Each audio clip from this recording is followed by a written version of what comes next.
बहुत बहुत स्वागत है। ये है द नवजोत ढिल्लों वॉल ਤੇ मैं हाँ ਨਵਜੋਤ ਢਿੱਲੋਂ। ਚਿੱਠੀਆਂ ਅਣਲਿਖੀਆਂ ਦਾ ਇੱਕ ਹੋਰ ਐਪੀਸੋਡ ਲੈ ਕੇ ਤੁਹਾਡੇ ਲਈ ਹਾਜ਼ਰ ਹੋਈ ਹਾਂ।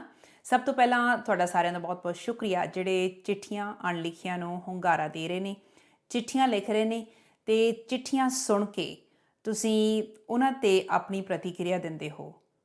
ਸਭ ਤੋਂ ਜ਼ਰੂਰੀ ਗੱਲ ਇਹ ਹੈ ਕਿ ਚਿੱਠੀਆਂ ਜਿਹੜੀਆਂ ਲਿਖੀਆਂ ਜਾ ਰਹੀਆਂ ਨੇ ਉਹ ਚਿੱਠੀਆਂ ਦੂਰ ਤੱਕ ਬੈਠੇ ਲੋਕ ਜਿਹੜੇ ਸੁਣ ਰਹੇ ਨੇ ਉਹ ਇੰਨੀ ਦੂਰੋਂ ਹੁੰਗਾਰਾ ਭਰਦੇ ਨੇ। ਮੈਂ ਉਹਨਾਂ ਦਾ ਸ਼ੁਕਰੀਆ ਅਦਾ ਕਰਦੀ ਹਾਂ। ਪਰ ਇੱਕ ਛੋਟਾ ਜਿਹਾ ਇਤਰਾਜ਼ ਹੈ ਮੈਨੂੰ ਕਿ ਇੰਨੀ ਮਿਹਨਤ ਦੇ ਨਾਲ ਜਿਹੜੇ ਲੋਕ ਚਿੱਠੀਆਂ ਲਿਖ ਰਹੇ ਨੇ ਉਹ ਸਿਰਫ ਤੇ ਸਿਰਫ ਆਪਣਾ ਭਾਰ ਹਲਕਾ ਨਹੀਂ ਕਰ ਰਹੇ, ਆਪਣਾ ਬੋਝ ਹਲਕਾ ਨਹੀਂ ਕਰ ਰਹੇ। ਬਹੁਤੀਆਂ ਚਿੱਠੀਆਂ ਦੇ ਵਿੱਚ ਸੁਨੇਹਾ ਹੈ ਜਿਹੜਾ ਮੇਰੇ ਖਿਆਲ ਦੇ ਮੁਤਾਬਕ ਜ਼ਿਆਦਾ ਤੋਂ ਜ਼ਿਆਦਾ ਲੋਕਾਂ ਤੱਕ ਪਹੁੰਚਣਾ ਚਾਹੀਦਾ ਹੈ। ਸੋ ਤੁਹਾਨੂੰ ਇਹੀ ਗੁਜ਼ਾਰਿਸ਼ ਕਰਦੀ ਹਾਂ ਕਿ ਇਹ ਚਿੱਠੀਆਂ ਵੱਧ ਤੋਂ ਵੱਧ ਤੁਸੀਂ ਸਾਂਝੀਆਂ ਜ਼ਰੂਰ ਕਰਿਆ ਕਰੋ। ਦੂਸਰੀ ਗੱਲ ਇਹ ਹੈ ਕਿ ਜੇ ਤੁਹਾਨੂੰ ਹਾਲੇ ਤੱਕ ਹਿਚਕਚਾਹਟ ਹੈ ਕਿ ਚਿੱਠੀ ਲਿਖਣੀ ਹੈ, ਬਹੁਤਾ ਸੋਚਣ ਵਿਚਾਰਨ ਦੀ ਜ਼ਰੂਰਤ ਨਹੀਂ ਹੈ। ਤੁਸੀਂ ਸਿੰਪਲੀ ਇੰਨਾ ਹੀ ਕਰਨਾ ਹੈ, ਚਿੱਠੀ ਲਿਖਣੀ ਹੈ ਅਤੇ ਉਸ ਤੋਂ ਬਾਅਦ ਈਮੇਲ ਕਰ ਦਿਓ ਜਾਂ ਮੈਨੂੰ ਤੁਸੀਂ ਵਟਸਐਪ ਵੀ ਕਰ ਸਕਦੇ ਹੋ। ਅੱਜ ਜਿਹੜੀ ਚਿੱਠੀ ਆਈ ਹੈ ਉਹ ਚਿੱਠੀ ਤੁਹਾਡੇ ਨਾਲ ਸਾਂਝੀ ਕਰਨ ਤੋਂ ਪਹਿਲਾਂ ਡਾਕਟਰ ਜਗਤਾਰ ਹੋਣਾ ਦੀ ਇੱਕ ਰਚਨਾ ਹੈ, ਉਹ ਮੈਂ ਤੁਹਾਡੇ ਨਾਲ ਸਾਂਝੀ ਕਰ ਰਹੀ ਹਾਂ ਜਿਹੜੀ ਖਤਾਂ ਬਾਰੇ ਹੈ। ਬਹੁਤ ਖੂਬਸੂਰਤ ਰਚਨਾ ਹੈ, ਮੈਨੂੰ ਹਮੇਸ਼ਾ ਚੰਗੀ ਲੱਗਦੀ ਰਹੀ ਹੈ। ਪਹਿਲਾਂ ਵੀ ਇੱਕ ਵਾਰੀ ਮੈਂ ਤੁਹਾਡੇ ਨਾਲ ਸਾਂਝੀ ਕੀਤੀ ਸੀ, ਅੱਜ ਇੱਕ ਵਾਰੀ ਫਿਰ ਕਰ ਰਹੀ ਹਾਂ।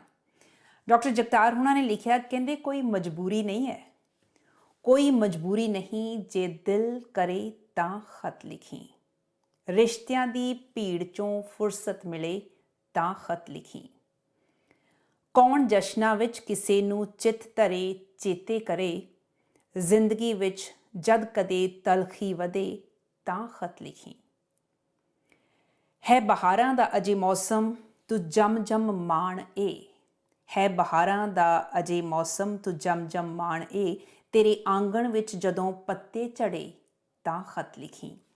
ਅੱਗੋਂ ਲਿਖ ਰਹੇ ਨੇ, ਕਹਿੰਦੇ ਮਹਿਕਦੇ ਮਹਿੰਦੀ ਭਰੇ ਹੱਥਾਂ ਦੀ ਇੱਕ ਵੀ ਰੇਖ ਚੋਂ ਰੰਗ ਜੇ ਮੇਰੀ ਮੁਹੱਬਤ ਦਾ ਦਿਸੇ ਤਾਂ ਖਤ ਲਿਖੀ, ਮੇਰੀ ਬੰਜਰ ਖਾਕ ਨੂੰ ਤਾਂ ਖਾਬ ਤੱਕ ਆਉਣਾ ਨਹੀਂ, ਜਦ ਤੇਰੀ ਮਿੱਟੀ 'ਚ ਕੋਈ ਫੁੱਲ ਖਿੜੇ ਤਾਂ ਖਤ ਲਿਖੀ, ਜ਼ਿੰਦਗੀ ਦਾ ਹਰ ਪੜਾਅ ਹਰ ਮੋੜ ਤੇ ਹਰ ਪੈਰ 'ਤੇ ਜਦ ਉਦਾਸੀ ਵਿੱਚ ਕਦੇ ਵੀ ਦਿਲ ਧੁਖੇ ਤਾਂ ਖਤ ਲਿਖੀ।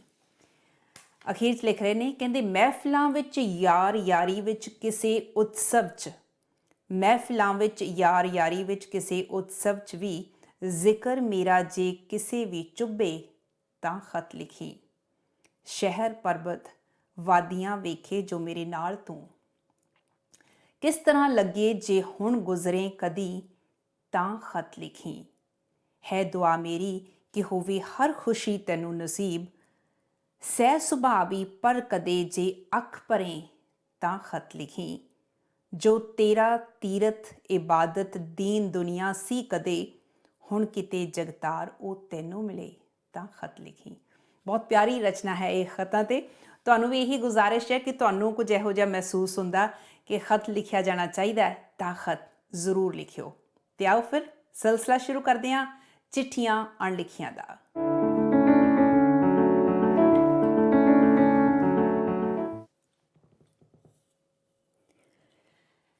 ਇਹ ਚਿੱਠੀ ਜਿਹੜੀ ਮੇਰੇ ਕੋਲ ਆਈ ਹੈ, ਇੱਕ ਵਾਰੀ ਫਿਰ ਇਹ ਕੈਨੇਡਾ ਦੇ ਸ਼ਹਿਰ ਬਰੈਂਪਟਨ ਤੋਂ ਚਿੱਠੀ ਮੇਰੇ ਤੱਕ ਪਹੁੰਚੀ ਹੈ।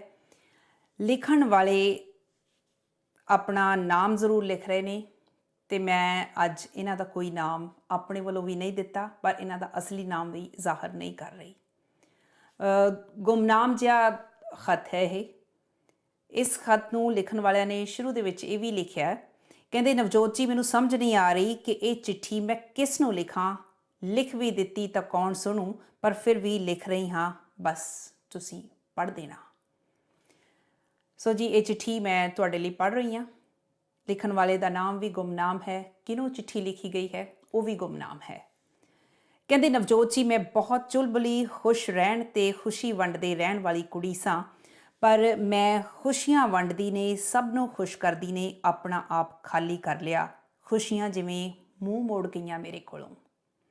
ਜਦੋਂ ਅਸੀਂ ਸਾਰਾ ਟੱਬਰ ਕੈਨੇਡਾ ਆਇਆ ਸੀ ਤਾਂ ਬਹੁਤ ਚਾਅ ਸੀ ਮੈਨੂੰ, ਲੱਗਦਾ ਸੀ ਜਿਵੇਂ ਸੁਣਿਆ ਸੀ ਕਿ ਕੈਨੇਡਾ ਸਵਰਗ ਹੀ ਹੈ ਕਿਤੇ, ਸਾਨੂੰ ਸਾਰਿਆਂ ਨੂੰ ਵੱਡੀ ਭੈਣ ਨੇ ਸਪਾਂਸਰ ਕੀਤਾ ਸੀ। ਮੈਂ ਤੇ ਮੇਰਾ ਛੋਟਾ ਭਰਾ ਦੋਵੇਂ ਕਾਲਜ 'ਚ ਪੜ੍ਹਦੇ ਆਏ ਸਾਂ। ਦੋਵੇਂ ਹੀ ਲੋਕਾਂ ਦੀ ਨਜ਼ਰ 'ਚ ਤੇ ਘਰਦਿਆਂ ਦੀ ਨਜ਼ਰ ਵਿੱਚ ਵਿਆਹਯੋਗ ਹੋ ਗਏ ਸਾਂ। ਅੱਗੋਂ ਇਹਨਾਂ ਲਿਖਿਆ, ਕਹਿੰਦੇ ਭਰਾ ਦੀ ਤਾਂ ਕਾਲਜ ਵਿੱਚ ਹੀ ਕਿਸੇ ਕੁੜੀ ਨਾਲ ਫਰੈਂਡਸ਼ਿਪ ਸੀ ਜਿਸ ਨੂੰ ਉਹ ਰਿਸ਼ਤੇ ਵਿੱਚ ਬਦਲਣਾ ਚਾਹੁੰਦਾ ਸੀ। ਉਸਨੇ ਘਰ ਗੱਲ ਕਰ ਲਈ ਸੀ। ਕੁੜੀ ਦੇ ਘਰ ਦੇ ਵੀ ਰਾਜ਼ੀ ਸਨ। ਭਾਵੇਂ ਮੇਰੇ ਭਰਾ ਦੀ ਗ੍ਰੈਜੂਏਸ਼ਨ ਵੀ ਪੂਰੀ ਨਹੀਂ ਹੋਈ ਸੀ, ਕੋਈ ਜ਼ਿਆਦਾ ਜ਼ਮੀਨ ਜਾਇਦਾਦ ਵੀ ਨਹੀਂ ਸੀ ਸਾਡੀ, ਪਰ ਕੈਨੇਡਾ ਦੇ ਵੀਜ਼ੇ ਨੇ ਉਸ ਨੂੰ ਵਿਆਹ ਲਈ ਬਹੁਤ ਕਾਬਲ ਤੇ ਕੁਆਲੀਫਾਈਡ ਬਣਾ ਦਿੱਤਾ ਸੀ। ਬੇਸ਼ੱਕ ਮੈਂ ਵੱਡੀ ਸਾਂ, ਪਰ ਮੇਰੀ ਨਜ਼ਰ 'ਚ ਕੋਈ ਵੀ ਅਜਿਹਾ ਮੁੰਡਾ ਹਾਲੇ ਤੱਕ ਨਹੀਂ ਸੀ ਜਿਸ ਨੂੰ ਮੈਂ ਜੀਵਨ ਸਾਥੀ ਵਜੋਂ ਦੇਖ ਸਕਾਂ। ਪਰ ਇੰਨਾ ਜ਼ਰੂਰ ਚਾਹੁੰਦੀ ਸਾਂ ਕਿ ਮੇਰਾ ਹਮਸਫ਼ਰ ਮੈਨੂੰ ਜਾਣਨ, ਸਮਝਣ ਤੇ ਪਿਆਰ ਕਰਨ ਵਾਲਾ ਹੋਵੇ। ਤੇ ਵਿਆਹ ਦੇ ਬੰਧਨ ਵਿੱਚ ਬੱਝਣ ਤੋਂ ਪਹਿਲਾਂ ਮੈਂ ਵਿਆਹ ਦੇ ਅਤੇ ਇਕੱਠੇ ਜ਼ਿੰਦਗੀ ਜਿਉਣ ਦੇ ਸੰਕਲਪ ਬਾਰੇ ਉਸ ਨਾਲ ਖੁੱਲ੍ਹ ਕੇ ਗੱਲਬਾਤ ਕਰ ਸਕਾਂ।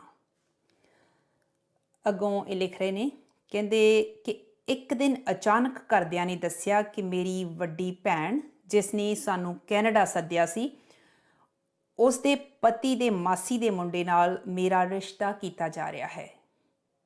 ਮੈਂ ਬੁਰੀ ਤਰ੍ਹਾਂ ਹਿੱਲ ਗਈ ਕਿ ਮੈਂ ਉਸ ਨੂੰ ਜਾਣਦੀ ਨਹੀਂ ਹਾਂ।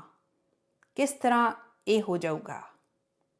ਟੱਬਰ ਦੇ ਹਰੇਕ ਜੀਅ ਨੇ ਦਲੀਲਾਂ ਦਿੱਤੀਆਂ ਕਿ ਜਦ ਅਗਲਿਆਂ ਨੇ ਸਾਡਾ ਸਾਰਾ ਟੱਬਰ ਕੈਨੇਡਾ ਲੰਘਾਇਆ, ਅਸੀਂ ਉਹਨਾਂ ਦਾ ਇੱਕ ਜੀਅ ਨਹੀਂ ਲੰਘਾ ਸਕਦੇ, ਨਾ ਨਹੀਂ ਕਹਿ ਸਕਦੇ। ਊਂ ਵੀ ਦੇਖਣ ਚਾਖਣ ਨੂੰ ਮੁੰਡਾ ਲੰਬਾ ਉੱਚਾ ਸੋਹਣਾ ਹੈ। ਪੜ੍ਹਾਈ ਦਾ ਕੀ ਆ? ਤਾਂ ਕੀ ਹੋਇਆ, ਉਹਦੇ ਕੋਲੋਂ BA ਪਾਸ ਨਹੀਂ ਹੋਈ। ਉੱਦਾਂ ਵੀ ਕਿਹੜਾ ਇੰਡੀਆ ਦੀ ਪੜ੍ਹਾਈ ਦੀ ਵੈਲਿਊ ਆ ਇੱਥੇ ਕੈਨੇਡਾ ਵਿੱਚ। ਜ਼ਮੀਨ ਜਾਇਦਾਦ ਬਥੇਰੀ ਹੈ ਉਹਦੀ। ਤੇ ਹੋਰ ਕਈ ਦਲੀਲਾਂ ਦੇ ਦੇ ਕੇ ਸਭ ਨੇ ਮੇਰਾ ਮੂੰਹ ਬੰਦ ਕਰਾ ਦਿੱਤਾ। ਮੈਂ ਸਭ ਨੂੰ ਯਾਦ ਕਰਾਇਆ ਕਿ ਇਹ ਜੀਜੇ ਦੀ ਮਾਸੀ ਦਾ ਉਹੀ ਮੁੰਡਾ ਹੈ ਜਿਹੜਾ ਬਰਾਤੇ ਆਇਆ ਸੀ ਤੇ ਸ਼ਰਾਬੀ ਹੋ ਕੇ ਖੈਬੜ ਪਿਆ ਸੀ ਕਿਸੇ ਨਾਲ। ਲੱਗਦਾ ਖਾਸੀ ਪੀਂਦਾ ਹੋਣਾ। ਤਾਂ ਜੀਜੇ ਦਾ ਜਵਾਬ ਸੀ, ਉਹ ਜੱਟ ਹੀ ਕਾਹਦਾ ਜਿਹੜਾ ਖਾਂਦਾ ਪੀਂਦਾ ਨਾ ਹੋਊ। ਜਿਹੜਾ ਖਾਣ ਪੀਣ ਜੋਗਾ ਨਾ ਹੋਊ, ਉਹ ਕੀ ਖਾਊ ਪੀਊ? ਅਗਲੇ ਕਿਤੇ ਨੰਗ ਥੋੜ੍ਹੀ ਆ। ਮੈਂ ਬਥੇਰੇ ਤਰਲੇ ਕੀਤੇ ਕਿ ਮੇਰਾ ਮਨ ਨਹੀਂ ਹੈ ਉਸ ਮੁੰਡੇ ਨਾਲ ਵਿਆਹ ਕਰਾਉਣ ਲਈ। ਮਾਂ-ਬਾਪ, ਭੈਣ ਭਰਾ ਇਕੱਲੇ ਅੱਗੇ ਰੋਈ, ਪਰ ਕਿਸੇ ਨੇ ਮੇਰੀ ਇੱਕ ਨਾ ਸੁਣੀ। ਮਾਂ ਨੇ ਇਕੱਲੀ ਕਰਕੇ ਇੱਥੇ ਤੱਕ ਕਹਿ ਦਿੱਤਾ ਕਿ ਚੱਲ ਵਿਆਹ ਕਰਕੇ ਕੈਨੇਡਾ ਲੰਘਾ ਦੇਵੀਂ, ਫਿਰਦੀ ਫਿਰ ਦੇਖੀ ਜਾਊ। ਤੇ ਫਿਰ ਕੀ ਸੀ, ਇੰਡੀਆ ਜਾ ਕੇ ਵਿਆਹ ਕਰਵਾ ਲਿਆ। ਸੱਚ ਜਾਣਿਓ, ਮੈਂ ਤਿਆਰ ਨਹੀਂ ਸਾਂ ਮਨੋਂ। ਫਿਰ ਵੀ ਮਨ ਨੂੰ ਪੋਜ਼ੀਟਿਵ ਕੀਤਾ ਕਿ ਜੇ ਉਹ ਠੀਕ ਠਾਕ ਹੋਇਆ, ਚੰਗਾ ਸੁਭਾਅ ਹੋਇਆ, ਤਾਂ ਮੈਨੂੰ ਇਤਰਾਜ਼ ਕਾਹਦਾ। ਹੁਣ ਮੈਂ ਕੀ ਦੱਸਾਂ ਨਵਜੋਤ ਜੀ, ਮੈਨੂੰ ਪਹਿਲੇ ਹੀ ਦਿਨ ਯਕੀਨ ਹੋ ਗਿਆ ਕਿ ਗਲਤ ਕਦਮ ਚੁੱਕਿਆ ਗਿਆ ਮੇਰੇ ਕੋਲੋਂ। ਮੈਂ ਘਰਦਿਆਂ ਦੇ ਦਬਾਅ ਵਿੱਚ ਆ ਕੇ ਆਪਣੀ ਬਰਬਾਦੀ ਲਈ ਆਪ ਸਹਿਮਤੀ ਦੇ ਦਿੱਤੀ ਸੀ।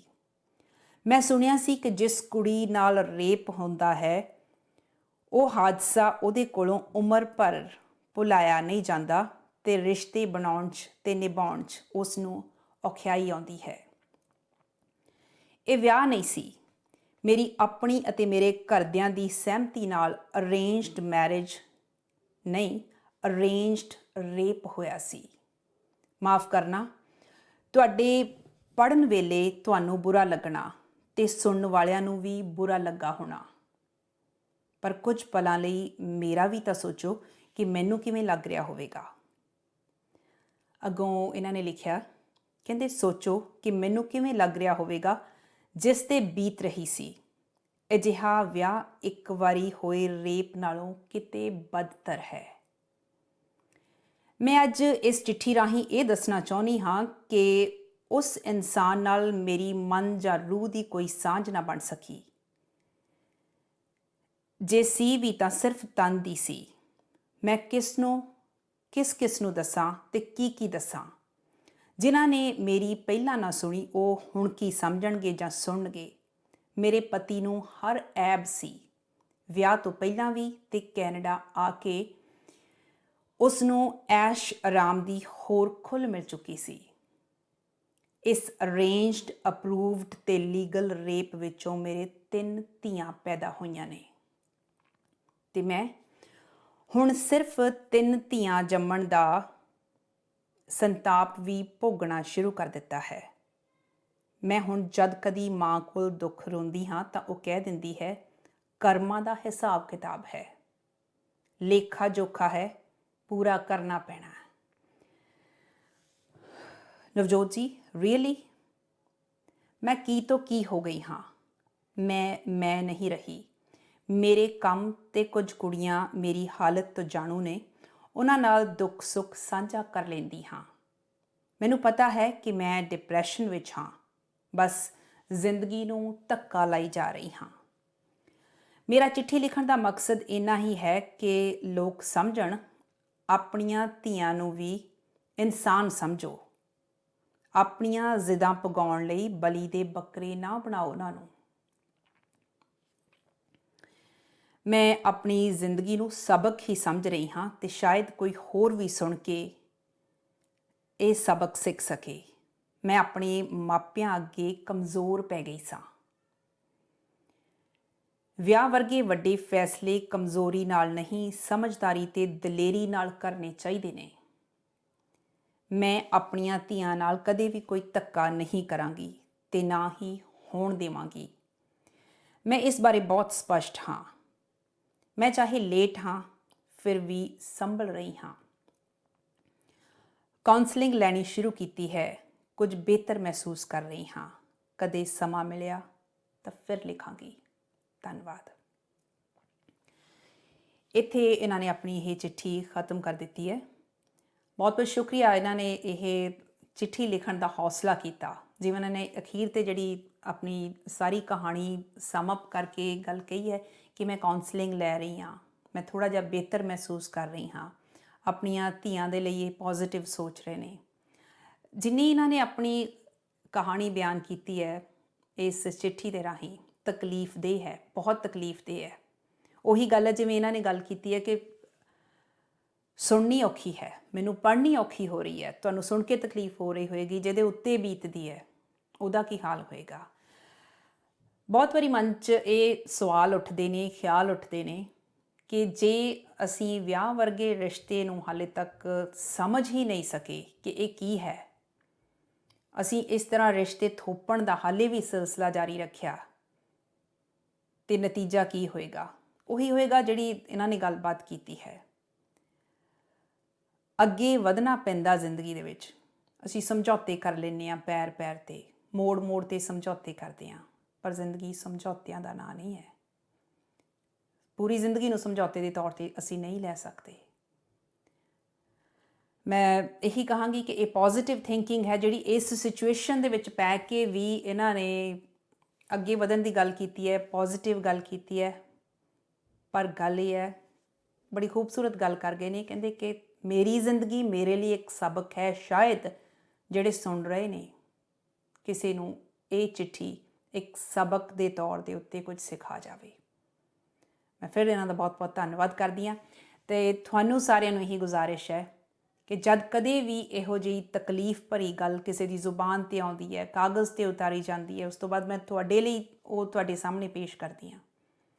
ਇੰਨਾ ਜ਼ਰੂਰ ਕਰ ਲਿਆ ਕਰੋ ਕਿ ਇਸ ਚੀਜ਼ ਨੂੰ, ਇਸ ਗੱਲ ਨੂੰ ਅਗਾਂਹ ਤੋਰਿਆ ਜਾਵੇ, ਕਿਉਂਕਿ ਇੱਕ ਡਿਸਕਸ਼ਨ, ਇੱਕ ਡਾਇਲੋਗ ਸ਼ੁਰੂ ਹੁੰਦਾ ਇਹੋ ਜਿਹੀਆਂ ਗੱਲਾਂ ਸਾਂਝੀਆਂ ਕਰਨ ਦੇ ਨਾਲ।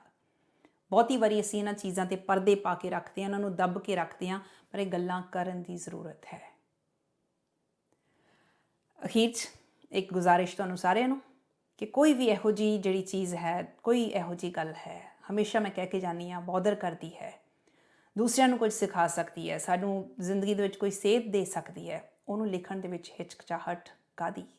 ਜ਼ਰੂਰ ਲਿਖੋ ਚਿੱਠੀਆਂ ਅਣਲਿਖੀਆਂ। ਅਤੇ ਚਿੱਠੀਆਂ ਅਣਲਿਖੀਆਂ ਤੁਸੀਂ ਮੈਨੂੰ ਭੇਜਣੀਆਂ ਨੇ। ਈਮੇਲ ਕਰ ਸਕਦੇ ਹੋ navjotdillonwall@gmail.com। ਅਤੇ ਦੂਸਰਾ ਤਰੀਕਾ ਉਹੀ ਹੈ, WhatsApp ਤੁਸੀਂ ਕਰ ਸਕਦੇ ਹੋ 17787129,000।